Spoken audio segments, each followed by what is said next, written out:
My name is Tero Hämeenaho, and here we have our additive manufacturing expert, Johannes Karjalainen. We are leading the AM development in Ettteplan.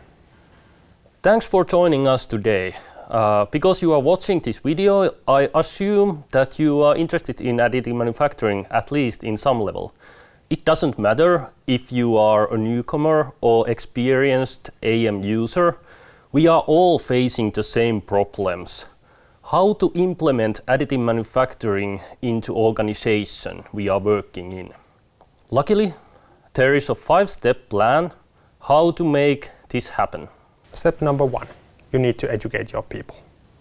So you need to get the best available information available, and you need to create your own AM reality. If you are a manager, that might mean so that you need to build an AM roadmap. And if you are an AM design engineer, you need to start to utilize the design rules of additive manufacturing. Step number 2. You need to make utilization of additive manufacturing easy. In practice, this means that people need to have access to 3D printer so they can try and fail in a safe space before starting to create real applications. Let them play. But it's not only just playing. You need to start to create real applications. So, for example, if the parts are really complex and demanding, it might take years before they end up into an end product or serial production. After you have developed the product, it's not ready yet. You need to turn this digital file into real physical product.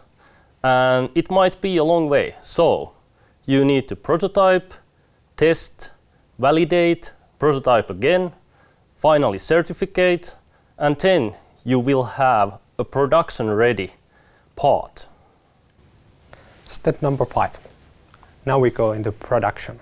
So there are different kind of make or buy strategies that you need to have. Somebody will invest their own printing capability and start to make everything by themselves. Somebody will outsource all of their production.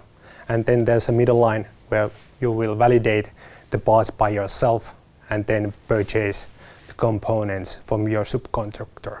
In all of these cases, it's really important that you need what influences to the parts qualities so that you can get the best end result as it has been designed for your product. There is also 6th step. Stop watching videos and go back to work.